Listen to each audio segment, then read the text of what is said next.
আম্মু আমি তোমাদেরকে অনেক মিস করি, আমার আব্বুকে অনেক মিস করি। তোমরা আমার সাথে এমন করো না, আমি চাই সবাইকে নিয়ে থাকতে। আম্মু তুমি আমাকে তোমার বুকে ফিরিয়ে নাও, তোমাদেরকে ছাড়া আমি ভালো নাই। আমি তোমাদের বড় ছেলে, আমাদেরকে তোমরা মাফ করে দাও প্লিজ। আমাকে তোমরা মেনে নাও আর আমাকে বাড়িতে ওঠার সুযোগ দাও। আমার নাম ফয়সাল আহমেদ, আসছি নারায়ণগঞ্জ থেকে। আমার হোম ডিস্ট্রিক্ট হচ্ছে সিলেট। আমরা 3 ভাই 2 বোন, আমি সবার বড়। আমি ইন্টারমিডিয়েট কমপ্লিট করি, তারপরে ফ্যামিলির তাগিদে আমি একটা জব নিছি নারায়ণগঞ্জ। পরে অফিসে ঢোকার 1 সপ্তাহ 15 দিন পরে আমি একটা মেয়েকে দেখে তাকে আমার ভালো লাগছে। মেয়েটা আমরা একই অফিসেই চাকরি করতাম। পরে আমি ওর টেবিলের সামনে গেছি, যে একদম স্লোভাবে আমি বলছি যে আপনার নাম্বারটা কি দেওয়া যাবে। মানে এমন বাজেভাবে আমার দিকে রিয়াক্ট করছে, আমি একমতো ভয় পাইছি, অনেক জারি দিছে। বলছে যে নেক্সট টাইম আমার কাছে এরকম কোনো অফার নিয়ে আসলে আমি স্যারের কাছে জানাই দিব এই বিষয়গুলো।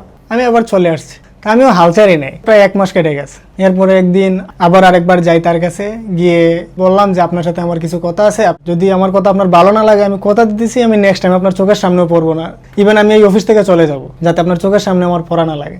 পরে আমাকে বলতেছে যে দেখেন প্লিজ আপনি আমার পিছে পিছে আর হাইটেন না, আপনার লাভ হবে না। আর যেহেতু আমার আব্বু নাই, আমার ইনকাম দিয়ে, আমার আপুর ইনকাম দিয়ে আমাদের সংসারটা চলে। আমার ছোট ছোট ভাই আছে, সে আমাকে এই কথা বলে। পরে আমারও একটু খারাপ লাগছে যে এটা একটাই পছন্দ করলাম, আবার হইলো না, নিজের মনটাও মানতেছে না। পরে আমি ওর ফোন থেকে ওর আম্মুর নাম্বারটা নিয়ে নিছি, এটা সে জানে না। আমি ওর আম্মুকে ফোন দিছি, ফোন দিয়া পরে আমার পরিচয় দিলাম যে আন্টি এমন এমন, আমার তো আপনার মেয়েকে ভালো লাগে, আমি আপনার মেয়েকে বিয়ে করতে চাই, যদি আপনি রাজি থাকেন তো আমার ফ্যামিলি আমি আপনার বাসায় পাঠাবো। পরে উনি বলতেছে যে আচ্ছা তুমি একদিন সময় করে আমার বাসায় আইসো। পরে আমি ওর আম্মুর বাসায় গেছি। ওর আম্মু আমাকে দেখছে, দেখার পরে ছেলে পছন্দ হয়েছে ওনার, এটা ওনার কথাবার্তায় বুঝতে পারছিলাম। পরে উনি বলছে যে আচ্ছা তোমার ফ্যামিলি পাঠাও। পরে আমি যে আমার আম্মুকে বলছি, আম্মু আমার তো একটা মেয়েকে পছন্দ, আমরা একই অফিসে জব করি, তো মেয়ের আম্মু চাইতেছে যে আপনি ওনাদের বাসায় যান, গিয়ে কথা বলেন। আমার আম্মুকে বলার পরে আমার আম্মু ওদের বাসায় গেছে। যাওয়ার পরে কথাবার্তা হয়েছে, 2 ফ্যামিলির অনেক ভালো একটা আন্ডারস্ট্যান্ডিং হয়েছে। হওয়ার পরে আমাদের আসা যাওয়া হইতো, তখন আসা যাওয়া হইতো, 2 ফ্যামিলির সম্পর্ক অনেক ভালো। তখন আমরা কথাবার্তা বিয়ে পর্যন্ত আগায়নি। পরে 2 ফ্যামিলির মাধ্যমে একটা ডেটও ফিক্সড করা হয়, সেপ্টেম্বরের 12 তারিখে বিয়ে। ইভেন আমার শ্বশুরবাড়ির ফ্যামিলির থেকে সবাইকে ইনভাইট করা শেষ। তো আমার দিক থেকেও যাদেরকে বলা উচিত আমরা সবাইকে জানাইছি যে সেপ্টেম্বরের 12 তারিখে বিয়ে। পরে বিয়ের 1 সপ্তাহ আগে, পরে আমার বার্থডের দিন আমি জানি না যে আমার শাশুড়ি আমার বার্থডে উইশ করার জন্য ওরা অনেক রকম প্ল্যানিং করে রাখছে, যেটা আমি জানি না। তো ওনারা আমাদেরকে ইনভাইট করার পরে আমরা ওই জায়গায় গেছি, একটা দাওয়াতের মাধ্যমেই গেছি। পরে ওই জায়গায় যাওয়ার দিকে যে রুম সাজানো, অনেক কিছু তৈরি করে রাখছে আমার জন্মদিনের আয়োজনের জন্য। পরে ওই জায়গায় আমরা যাওয়ার পরে কথাবার্তা হইতেছে, এই বিয়ে সংক্রান্ত একটা আলাপ চলে আসে, বিয়ের কাবিন সম্পর্কে একটা আলাপ। মানে ওনাদের ফ্যামিলি 5 লক্ষ টাকা কাবিন চাইছে, পরে আমার আম্মু 3 লক্ষ টাকা কাবিন দেবে এটা বলছে। এটা নিয়েই তাদের মধ্যে একটা ঝামেলা হয়েছিল। পরে আমরা যে একটা দাওয়াতে গেছি, এটা একটু লন্ডভন্ডর মতোই হয়ে গেছে। পরে আমার আম্মুকে ওনারা অনেক রিকোয়েস্ট করছে যে অন্তত পক্ষে খাওয়া দাওয়া করে যান, আনন্দটা নষ্ট করেন না। কিন্তু আমার আম্মুর মন খারাপ হয়ে গেছে, আমার আম্মু ওইখান থেকে চলে গেছে, খাবেই না, চলে গেছে। এখন আমি তো তখন নিরুপায়, আমি আমার আম্মুকে কি বলবো আর আমার ওই ফ্যামিলিকে কি বলবো। পরে আমি আমার আম্মুর সাথে সাথে বের হয়ে চলে গেছি। আমার বাসায় যাওয়ার পরে গিয়ে আমার আম্মুর সাথে আমার অনেক রাগারাগি হয়। আমি বলছি যে কাবিন যত টাকাই হোক সমস্যা নাই, আমি ওকেই বিয়ে করব। পরে আমার আম্মুর সাথে এগুলো নিয়ে আমার অনেক কথা কাটাকাটি হয়, অনেক রাগারাগি হয়। হওয়ার পরে আমি তো ওই জায়গায় একটা অনুষ্ঠান রাইগে আসছি, আমারও মন মানতেছে না। পরে আমি আমার আম্মুকে না বলে আমি আবার রাত 12টার সময় আমি আবার ওদের বাসায় গেছি। যাওয়ার পরে গিয়ে দেখতেছি যে ওনাদের মন খারাপ, তো আমার তো নিজেরই মন খারাপ। এরকম একটা সুন্দর দিন এরকম একটা বিশৃঙ্খলা। আবার সেদিন আবার আপনার জন্মদিন ছিল? হ্যাঁ, সেদিন আমার বার্থডে ছিল। পরে ওনাদের বাসায় বার্থডে আয়োজন করছে, ওনারা আমার জন্য অনেক ভালো ভালো গিফট আনছে। আনার পর ওই জায়গায় আমরা অনেক সুন্দর করে বার্থডে সেলিব্রেশন করছি। আপনার মাকে ছেড়ে? হ্যাঁ, কারণ ফ্যামিলি তো 2 দিন আগার পিছে মেনে নেবেই, কিন্তু ভালো জায়গায় বাসে তাকে পেতে হলে যে কোনো একটা দিক স্যাক্রিফাইস করতেই হবে, এটা স্বাভাবিক। পরে আমি আমার ফ্যামিলির দিকটা আমি স্যাক্রিফাইস করে দিয়েছি, যে আগে আমি তাকে পাবো, পরে লাগলে আমি আমার ফ্যামিলির পায়ে হাতে ধরে হলেও আমি আমার ফ্যামিলি ম্যানেজ করে নেব। কিন্তু তার যদি অন্য জায়গায় বিয়ে হয়ে যায় তাকে তো আমি আর পাবো না, এটা মনে করে আমি পরে তাদের পক্ষের হয়ে গেছি। তাদের পক্ষের হওয়ার পরে এখন শাশুড়ি আমাকে বলতেছে যে দেখো তুমি যেমনি হোক তোমার আম্মু আব্বুকে ম্যানেজ করো, কারণ আমরা চাই বিয়েটা ফ্যামিলিগতভাবেই হোক। পুরো আমার শাশুড়ি আমাকে আবার আমার বাসায় পাঠায়, আমার ফ্যামিলি ঘুরে গেছে, এখানে কোনোভাবেই বিয়ে করাবে না। পরে আমি আমার মার সাথে কথা বলছি, আমার মা বলছে যে এটাতে আমি রাজি না, আমার ফ্যামিলিতে মাইসব, তো ওইখানে আমি আর কোনো ভরসা পাচ্ছিলাম না। পরের দিন আমি ওর ফ্যামিলিতে গেছি, গিয়ে ওর আম্মুকে বললাম যে আন্টি আমার ফ্যামিলি তো আসবে না, তো দেখেন আমার ফ্যামিলিকে নিয়ে বিয়েতে তো আপনি 5 লক্ষ টাকা কাবিন চাইছিলেন, তো আমি যদি আমার ফ্যামিলি ছাড়া বিয়ে করি আপনি কত লক্ষ টাকা কাবিন হলে আপনার মেয়েকে আমার কাছে বিয়ে দিবেন। পরে উনি বলতেছে যে বাবা কাবিনে তো আর সংসার করায় না, তুমি যদি তোমার ফ্যামিলি আনতে পারতা তাহলে অনেক ভালো হতো, যেহেতু এখন তুমি আমার মেয়েকে ভালোবাসো, আমার মেয়েও তোমাকে ভালোবাসে, তো আমি চাইতেছি না তোমাদের এমন একটা বিচ্ছেদ হয়ে যাক, তুমি তাও চেষ্টা করো। আর 12 তারিখ যে ডেটটা ফিক্সড হয়েছিল, তারিখটা যদি 12 তারিখ থাকে তাহলে আমি আমার আত্মীয় স্বজনের কাছে আমি অনেক ছোট হয়ে যাব। পরে আমি বলছি যে দেখেন যাই হোক, যদি আমি বেঁচে থাকি বিয়ে 12 তারিখেই হবে। পরে উনি বলতেছে যে আচ্ছা ঠিক আছে। পরে আমার মা চিল্লাচিল্লি করতেছে যে খবরদার তুমি বিয়ে করবা না, অনেক নার্ভাস ফিল করতেছি আমি। পরে আমি কোনোদিন আমার আম্মু আব্বুর অবাধ্য হই নাই, বিয়ে তো অনেক দূরের কথা।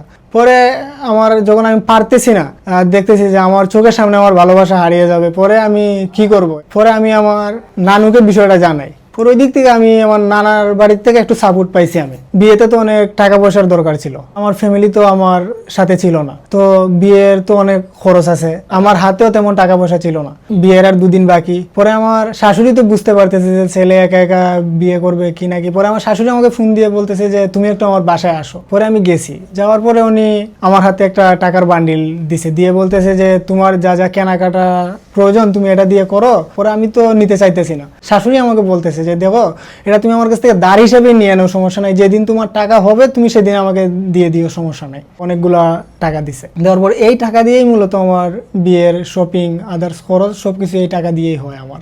পরে আমার নানি আসে, মামা খালারা আসে, পরে আমি আমার ফ্যামিলির পক্ষ থেকে তাদেরকে নিয়েই আমি সেই জায়গায় বিয়ে করতে যাই। পরে সেদিন বিয়েটা হলো। পরে আমি ওকে বিয়ে করে এদিনই ওকে আমি আমার বাসায় নিয়ে চলে আসি। এরপরের থেকেই শুরু হয় আমার ফ্যামিলি আমার উপরে অনেক কটু কথা, অনেক অত্যাচার আমার ফ্যামিলির থেকে। আমার আম্মু আমার সাথে কথা বলে না, আব্বু রাগ করছে।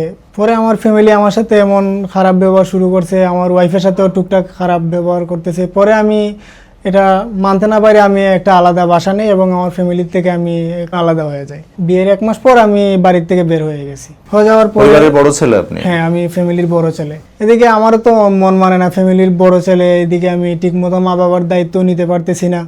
আবার আমার ওয়াইফকেও আমার ঠিক রাখতে হবে। আমি সব কিছু চিন্তা করে একদিন একটা টেনশনে পড়ে আমি অনেক কান্না করতেছি। পরে আমি বিয়ের 2 মাস পরে আমি আমার আম্মুকে একদিন ফোন দিই, ফোন দিয়ে অনেক কান্নাকাটি করতেছি। যে পরে আমার আম্মু ওই পাশ থেকে বলে যে তুই তো নাই, আমার জন্য তো তুই মারা গেছস, তো আমার আরও 2টা ছেলে আছে, তাকে আমি তাদের দিকে তাকিয়ে হলেও আমি আমার জীবন কাটিয়ে নেব। তুই আর আমাকে ফোন টুন দিস না, তুই মইরা গেলে মইরা যা, আমার এই জায়গায় কিছু করার নাই, আমার যায় আসে না, আমার আরও 2টা ছেলে আসে। পরে আমার ছোট ভাই আমার বাসায় আসছে, বলতেছি যে দেখ তুই তো ছোট ভাই, তুই আম্মু আব্বুর খেয়াল রাখিস, রাখার পরে আর আমি কি করবো, আমি তো ফ্যামিলি থেকে আমার বাইর করে দিতেছে, তো তুই আম্মু আব্বুর খেয়াল রাখিস। পরে আমার ছোট ভাই আমার সাথে অনেক খারাপ ব্যবহার করছে। পরে আমার ওয়াইফের সামনে আমার ছোট ভাই আমাকে অনেক অপমান করছে, কিন্তু আমি ওকে অনেক ভালো কথা বলছি। পরে সে এই কথাগুলো আমার আম্মুকে সেম উল্টাভাবে বলছে যে আপনার ছেলে এমন এমন। পরে এমনিতেই তো আমি ফ্যামিলিতে তখন খারাপ হয়ে গেছি, পরে আমার আরো খারাপ বানাই দিয়েছে আমার ফ্যামিলিতে আমার ছোট ভাই। আমি ভাবতে পারি না যে আমার ছোট ভাই কোনোদিন আমার সাথে এমন খারাপ ব্যবহার করবো। আমার আম্মু তো তখন আমার কষ্টটা বুঝে নেই, তখন আমার ভাবতেছে যে হয়তো ছেলে সুখে আছে, কিন্তু আমি তো আমার ফ্যামিলির জন্য তো ভিতরে ভিতরে আমার কান্না আসে। আমার তো সবার জন্যই কষ্ট, বিশেষ করে আমি আমার আব্বুর কথা বুঝতে পারি না, কারণ আমার আব্বু আমার জন্য অনেক স্যাক্রিফাইস করছে। আমার আব্বু আমার লেখাপড়া করাতে যায় অনেক কষ্ট, অনেক ত্যাগ স্বীকার করছে আমার আব্বু, কিন্তু আমার মায়ের জন্য আমার অনেক কষ্ট হয়, কিন্তু আমার এই কষ্টটা তারা বুঝতে চাইতেছে না। পরে এখন আমার আব্বুর সাথে আমি যোগাযোগ করার অনেক চেষ্টা করি, আমার আব্বু ফোন ইউজ করে না, বিদায় আমার আব্বুর সাথে আমার তেমন কথা হয় না এখন, কিন্তু আমি আমার আব্বুকে প্রতিনিয়তই অনেক মিস করি। কিন্তু আমি একটা কথা বলতে চাই যে আম্মু, আমি তোমাদেরকে অনেক মিস করি, আমার আব্বুকে অনেক মিস করি, আর আমার ছোট ভাই বোন আমি সবাইকে অনেক মিস করি। তোমরা আমার সাথে এমন করো না, আমি চাই সবাইকে নিয়ে থাকতে। প্লিজ, আমি যা করার করছি তোমরা আমাকে ক্ষমা করো। আমি চাই তোমরা এখন আমার সাথে ভালো ব্যবহার করো। প্রত্যেক ছেলেই চায় তার মা বাবাকে নিয়ে সুখে থাকতে, আমিও চাই আমার মা বাবা ওয়াইফ সবাই একসাথে থাকতে, কারণ এমন যদি হয় না আমি আমার ওয়াইফকে ছাড়তে পারবো না, এখন আমি আমার ফ্যামিলি ছাড়তে পারবো। যদি আমার এখন একদিক বেছে নিতে হয়, তাহলে তো এখন আমার ওয়াইফকে বেছে নেওয়া ছাড়া কেউ নাই, কারণ আমার ওয়াইফ আমার দিকে তাকায় আমার কাছে চলে আসছে। পরে আমি আমার আম্মুকে একটা কথাই বলতে চাইতেছি যে আম্মু যা হওয়ার হয়ে গেছে, তুমি আমাকে তোমার বুকে ফিরিয়ে নাও, আমরা সুন্দর করে আবার একসাথে চলি।